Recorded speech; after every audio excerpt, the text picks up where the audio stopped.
पुण्यात्माओं, इतना ज्ञान दास आपको बता रहा है। शाम को 3 घंटे सत्संग किया, वैसे भी 2-2 घंटे तकरीबन कोशिश करता हूँ कि हर तरह से हर पहलू पर विचार देकर, क्योंकि प्रत्येक सत्संग में बच्चे बदलते रहते हैं और पुण्यात्मा है वो लगातार रहते हैं उनके से, तो फिर पुण्य है ही नहीं किसी के, वो तो रंगे जाएंगे भगवान के रंग में। लेकिन जो थोड़ा समय प्राप्त होता है उनको भी दास चाहता है कि सब तरह के मिश्रण साथ एक बार खिला दूं ताकि इनको कुछ विश्वास दृढ़ हो। तो इतना ज्ञान दिया जाता है। इसका उद्देश्य ये नहीं है, नहीं तो आपको नाम दे दूं और तुम ऐसे करो, ठीक है, वो छोटे मोटे राह तो आपको मिल ही जाएंगे, लेकिन आप यहाँ दृढ़ नहीं हो सकते। ज्ञान के बिना आप यहाँ रुक नहीं सकते, और ज्ञान से ही आदमी को पता चलता है आत्मा को कि कौन सा अहित है और कौन सा हित है। आप यहाँ उद्देश्य लेकर ये आओ कि हमारा जन्म और मृत्यु का रोग कटे।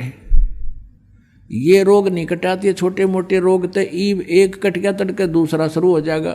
अगर ये भगवान से दूर चले गए तो कल को और रोग हो जाएगा।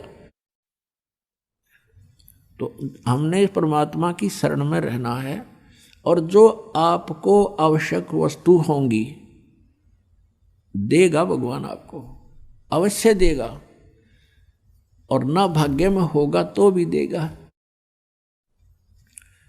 लेकिन हमारी इच्छाएं बहुत सीमित हों। परमात्मा ने उदाहरण दे रखा है, स्वयं एक मजदूर बनकर रहे, जुल्हा बनकर रहे, झोपड़ी में रहे, और हमें ये उदाहरण देने के लिए कि गरीब से गरीब आदमी भी परमात्मा पा सकता है। अब प्रसंग चल रहा है, वहीं उसी टॉपिक पर आते हैं कि अब हम त्रिकुटी पर पहुंच गए।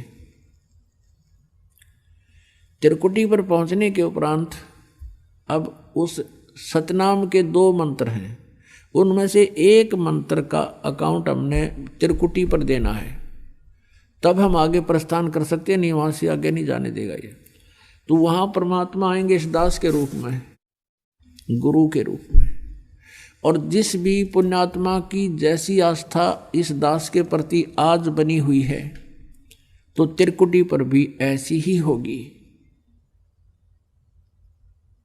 इसलिए परमात्मा कहते हैं, गुरु मानुष कर जानते ते नर कहिए अंधे हैं वो, और महादुखी संसार में फिर आ गई हम के फंद।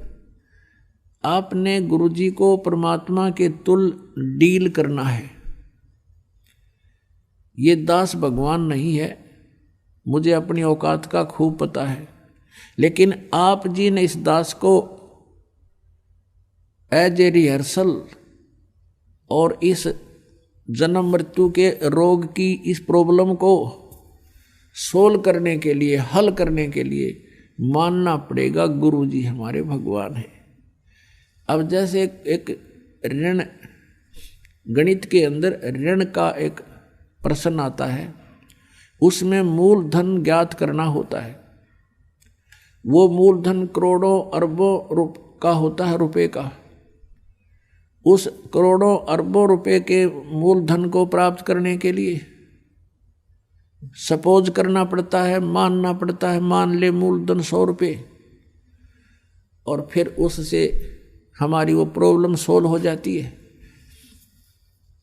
फिर उस 100 रुपये मूलधन नहीं है, लेकिन 100 रुपये मूलधन माने बिना वो उस प्रॉब्लम हल नहीं हो सकती, वो प्रश्न हल नहीं हो सकता। और 100 रुपये मूलधन मानते ही वो प्रॉब्लम हल हो जाएगी, और वो मूलधन मिल जाएगा जिसकी हमें तलाश है। तो इस दास को आप जी ने गुरु को सपोज करना पड़ेगा, गुरु इज गॉड, और ऐसे नहीं मानोगे तो आप फिर जहाँ भगवान होगा इस दास के रूप में, क्योंकि परमात्मा ने आपके पहचानो। अगर दूसरे रूप में खड़ा होगा तो आप बात भी को नहीं करो, और इस दास के रूप में आएगा तो आप जाते ही दंडवत प्रणाम करोगे, जैसी आपकी आस्था, यानी वो फिर अंतःकरण देखेगा। यहाँ तो आप झूठ भी बोल देते हो, कोई BDP हो भी नहीं करना जी, ठीक से मेरा नाम, मैंने कोई मर्यादा भंग नहीं करी, या कोई और अन्य पूजाएं करता है साथ में, तो वो तो वहाँ जाकर तो आपका आपके समक्ष फिल्म चल पड़ेगी, और आपका कैसा भाव है गुरु जी के प्रति वहाँ पता लग जाएगा। गुरु मीन भगवान के प्रति। तो वहाँ अगर आपके मन में दोष रहा तो आप वहाँ से रिजेक्ट हो जाओगे। और कहते हैं वहाँ का गिरा फिर नहीं जाता, वहाँ का गिरा वापस नहीं जाता फिर कभी भी। ऐसा बुरा हाल हो जाता है इस प्राणी का। जब इतना कुछ यहाँ करवाया जाता है, समझाया जाता है, और फिर हम वही गफलत करते हैं, तो फिर अपनी करी कराई भक्ति का नाश हो जाता है। त्रिकुटी पर जाकर के परमात्मा आएंगे, वह बहुत बड़ा मेला लगा होगा, इंटरनेशनल एयरपोर्ट है। जैसे कोई विष्णु जी का उपासक है वो भी वहाँ खड़ा होगा, शिव जी का उपासक है वो भी वहाँ खड़ा होगा, और ब्रह्मा जी का उपासक है वो भी वहाँ खड़ा होगा, दुर्गा का उपासक है वो भी वहीं होगा, ब्रह्म का उपासक भी वहीं होगा, और पूर्ण परमात्मा का उपासक भी वहीं खड़ा होगा। अब वहाँ बहुत बड़ा भीड़ होगी, मेला होगा। आप खोजोगे कि गुरुजी कहाँ हैं हमारे, तो गुरुजी दिखते ही आप दौड़े जाओगे, दंडवत प्रणाम करोगे। फिर परमात्मा आपको साथ ले जाएंगे कि आज वो तुम्हारा अकाउंट क्लियर कराते हैं। फिर जाएंगे धर्मराज के पास, यहाँ का जो अकाउंट रखता है न्यायाधीश, उसके पास ले जाकर परमात्मा कहेंगे जी इनका हिसाब करो, ये आपके ओम नाम की कमाई इनकी इतनी है, इतने इनके यज्ञ हैं, ये अपना डिपॉजिट करो और इनका कैंसिल करो, इनका ऋण जितना भी आपका है। और जो रही पाप, वो परमात्मा के पास शक्ति है, वो पाप नाश हो जाते हैं इस सतनाम के दूसरे मंत्र से और सार नाम के मंत्र से। ये हमारे पाप नाश होते हैं इनसे, दोनों के योग से, अकेले से नहीं होते उसके। तो पाप हमारे नाश मिलेंगे, पुण्य जो के तो वहाँ विद्यमान मिलेंगे। तो वो काल के भ्रम से, वो भ्रम नहीं आता सामने, वो धर्मराज छोड़ रखा उसने कि ये काउंट करेगा, उसको हिसाब दे देंगे। फिर त्रिकुटी से आगे चलते हैं, फिर हम ब्रह्मरंध्र की ओर। अपने आत्माओं, काल ने बहुत ज्यादा जुगाड़ जोड़ रखा है, और जो ज्ञान हमें प्राप्त है अभी तक पता था वो बहुत ही सीमित ज्ञान था। अब जैसे यहाँ से त्रिवेणी होती है, त्रिवेणी 3 रास्ते हैं, आगे चल के त्रिवेणी का जो मध्य का रास्ता है उसको पार करके हम त्रिकुटी पर जाते हैं, और वहाँ फिर त्रिकुटी से आगे फिर ऐसे ही 3 रास्ते हैं। वो मध्य का रास्ता है, वो ब्रह्मरंध्र, सेकंड ब्रह्मरंध्र है, जो काल के निज लोक में प्रवेश करता है। अब ये ब्रह्मरंध्र मान रहे थे 10वां द्वार, 10वां द्वार, हमने 12वें द्वार को पार करके सतलोक जाना है। तो वहाँ पर धर्मराज का हिसाब करवा के फिर हम प्रवेश करेंगे 11वें द्वार में, इस अक्षर पुरुष के लोक में। अक्षर पुरुष का लोक यानी स्थान 7 संख ब्रह्मांड का है, उसके अंदर से हमने जाना है। तो उसका ऋण हमारे ऊपर, वो सिर्फ इतना ही टैक्स हो जाता है वहाँ से वहाँ तक जाने का, उसका किराया है। सतनाम के दूसरे मंत्र का जो तत्व है उसका, तो वो परब्रह्म के लोक में हम इसको दे देंगे, परमात्मा साथ रहेंगे। फिर हम 12वें द्वार में जाएंगे, भवन गुफा पार करके, और वो सतलोक प्राप्ति होगी उस तीसरे मंत्र सार नाम से। तो गीता जी अध्याय नंबर 18 के श्लोक नंबर 66 में कहा कि सर्वधर्मान परित्यज माम एकम शरणम व्रज, मेरी सतर्के सभी पूजाएं मुझे छोड़ दे। मुझे उस अरबों वाले मूलधन को प्राप्त करने के लिए हमने सपोज करना पड़ेगा कि मान ले मूलधन 100 रुपये, वो 100 रुपये मूलधन नहीं है, पर उस 100 रुपये मूलधन माने बिना वो अरबों वाला मूलधन मिला को नहीं। ऐसे ही दास को यानी गुरु को आपने ये सोच के अपने आप को व्यवहार बदलना पड़ेगा कि मेरे सामने भगवान खड़ा है। गुरु एक मनुष्य नहीं, परमात्मा कहते हैं गुरु मानुष कर जानते ते नर कहिए अंध, महा दुखी संसार में फिर आग गए यम के फंद।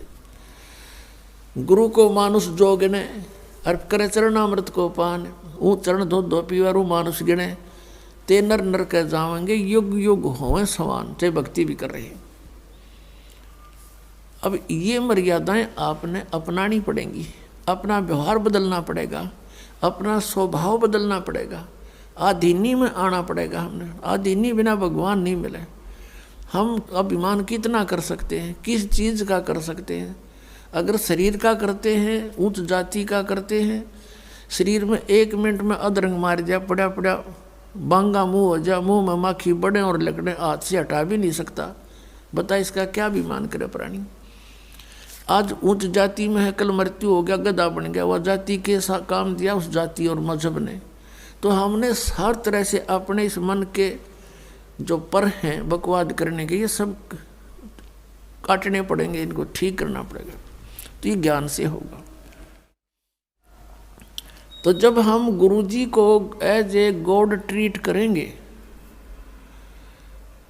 अब जिन्होंने परमात्मा पाना है वो अच्छे विद्यार्थी होते हैं। अच्छे विद्यार्थी अपने स्कूल के विद्यालय के टीचर के साथ भी बहुत अच्छा ही व्यवहार करते हैं। और जो निकम्मे होते हैं वो तो फिर स्वभाव उनका खराब होता है, फिर लास्ट में वो शिक्षा प्राप्त नहीं कर पाते हैं, फिर मजदूर लगते हैं, आजीवन दुख पाते हैं। तो यहाँ बताया कि इस प्रकार हम जब रहेंगे, गुरुजी को ये मानकर बैठे कि यहाँ मान ले इस दास के स्थान पर और कबीर परमात्मा आ जा, जो भगवान है हमारे सबके पिता, तो आप कैसे व्यवहार करोगे? ये थोड़ी सी सोचने की बात है, क्योंकि हम परमात्मा के लिए चले हैं और परमात्मा को पाने के लिए परमात्मा के साथ हमें एक डील भी करना सीखना पड़ेगा। क्योंकि हम डील ठीक ना करके तो वहाँ से यहाँ गिर गए, और अब भी हमारा ऐसे ही व्यवहार हुआ तो भगवान कैसे एक्सेप्ट करेगा अपने को? आज्ञा का पालन हो, नम्रता हो, गुरु के अंदर कोई दोष दिखाई नहीं देना चाहिए किसी भी प्रकार से। आप कितने समझदार हो सकते हो, आप कितनी बुद्धि रख सकते हो, आपको अपने का नहीं पता कल क्या हो जाएगा, और दूसरे के विषय में हम सोचते हैं, तो ये हमारी नालायकी है। तो इस प्रकार अपने अंतःकरण के इस जो विचार हैं इनको भी हमने शुद्ध करना। ये शुद्ध कैसे होंगे? जब तक आप गुरु जी को परमात्मा के तुल्य नहीं देखोगे तो सफल नहीं हो पाओगे। तो ये नियम है कुछ। तो कहने का भाव ये है कि जिन महापुरुषों ने परमात्मा पाना वो तो इब के निकल जाएंगे सब, इब के घनी आसानी से निकलोगे। और प्रत्येक कलयुग में इस पिछली पीढ़ी में अरबों खरबों प्राणी परमात्मा पार करते, मनुष्य जीवन दिला दिला के उनको फटाफट। लेकिन नियम में रहना पड़ेगा। भक्ति बहुत आसान है। नाम उठत नाम बैठत नाम सोवत जागवे, नाम खाते नाम पीते नाम सेती लागवे। अब इसमें हमें भक्ति में बाधक क्या क्या चीज़ें हैं? भक्ति में बाधक हैं, हमें लोग दूसरों को देखा विवाह पर खर्च करते हैं। जिसके 2 पुत्रियां होगी उसकी नींद हराम हो जाती है जब वो युवा होने लगती हैं इनके विवाह के लिए। इसमें कुछ एक तो ऐसे लोग हैं कि कई लाख रुपए विवाह में खर्च कर देते हैं, तो वो टेंशन उनको भक्ति नहीं करने देती। फिर कोठी बनाने की होड़, लंबी कार लेने की होड़। तो ये इस ज्ञान से ये मन के जो फैलाव है ये कम हो जाएगा, ये खत्म हो जाएगा, इच्छाएं समाप्त हो जाएंगी। और बेटी का विवाह, बेटों का विवाह हमने बहुत सिंपल वे से करना चाहिए। पुण्यात्माओं, यदि आपने इस मार्ग पर सफल होना है, दास के एक एक वचन पर लक्ष्मण रेखा समझ कर आपने कार्य करना पड़ेगा। और फिर आप पार ना हो, गारंटी देता दास लिखवा के ले लो मुझसे, इतना आसानी से पार।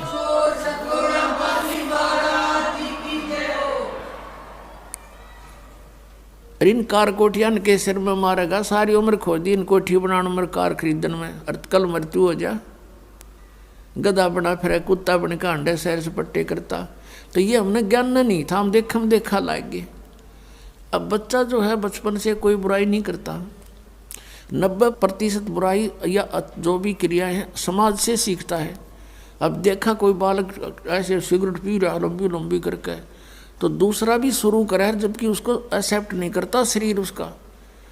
पहली बार पीवे न आँखों में पानी आवे, फिर लेकिन देखा फिर चाहे कुछ भी हो करना ही है, दिखाना मैं भी पीता हूँ।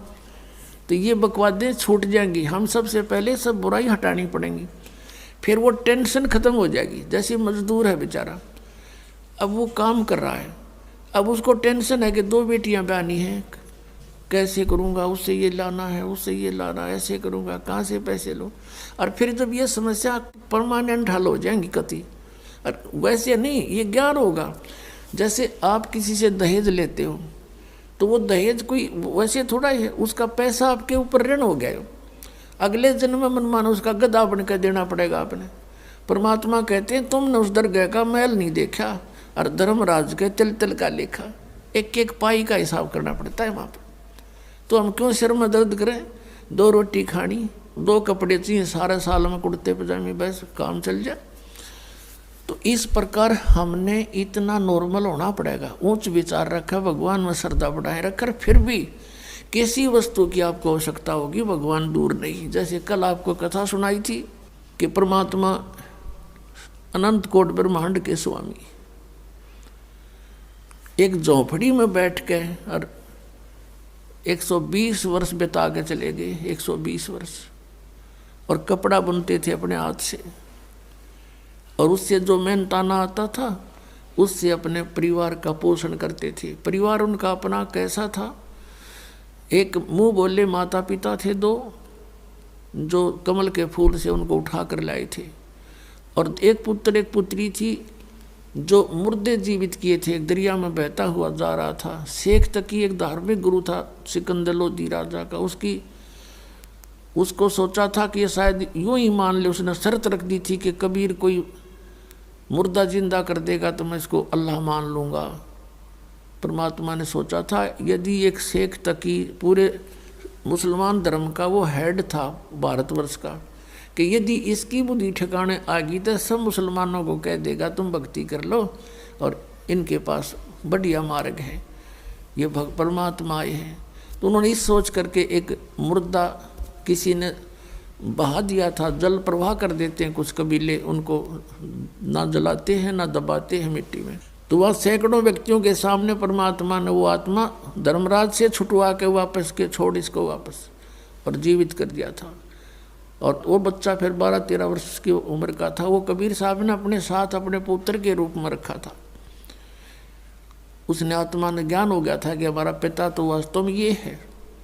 ऐसे एक शेख तकी की लड़की थी सिकंदर लोधी के धार्मिक गुरु की, वो कब्र में दबा रखी थी, मर चुकी थी। उसको फिर उसने दूसरी शर्त ये रख दी कि मेरी लड़की ने जीवित कर दे तो मैं मान लूँ। वो लड़का तो सदमे में था, वो तो जीवित ही था, वैसे ही तुक्का लग गया इसका। जब जानो मेरी पुत्री जो काफ़ी दिनों से कब्र में दबी पड़ी है, इसको जीवित कर दे। कई हजारों व्यक्तियों के सामने परमात्मा ने कब्र फुड़ा के वह लड़की भी ऊपर से छुड़वा के धर्मराज से वापस जीवित करवा दी थी। जब वो बेटी सामने आके खड़ी हुई, परमपिता ने कहा जा बेटी तेरे पिता के साथ, शेख तकी के साथ। उस लड़की ने 1.5 घंटा प्रवचन किए थे कि ये जनता वालों ये परमात्मा आए हैं। मेरी तो तैयारी हो गई थी पशु बनने की, ये वहाँ से छुड़वा के लाए हैं मुझे और जीवित किया, तुम भी आ जाओ शरण में। तो उस बेटी ने कह दिया था मेरे को तो अपना पिता मिल गया जिसकी मुझे खोज थी, वो अपने उस संसारिक पिता के साथ नहीं गई थी। तो ये 2 बालक थे, वो भी 12-13 साल की आयु की थी लड़की, और 2 माता पिता थे। तो उस परिवार का पोषण करके इसलिए दिखाया कि तुम ऐसे रहो यदि तुमने सतलोक जाना है, और यहाँ काल की भांग पीनी है तो फिर यहीं रह जाओगे, तुम्हारा नशा उतरे को नहीं। मान बढ़ाई जमपुर जाई, तुम होए रहो दास समदासा। मान बढ़ाई में रहोगे तो काल के लोक में रहोगे। मान बढ़ाई छोड़ के परमात्मा में श्रद्धा बढ़ा के ज्ञान को आधार बनाकर इस सफ़र को तुम तय करो, बहुत आसानी से सफ़र तय होगा।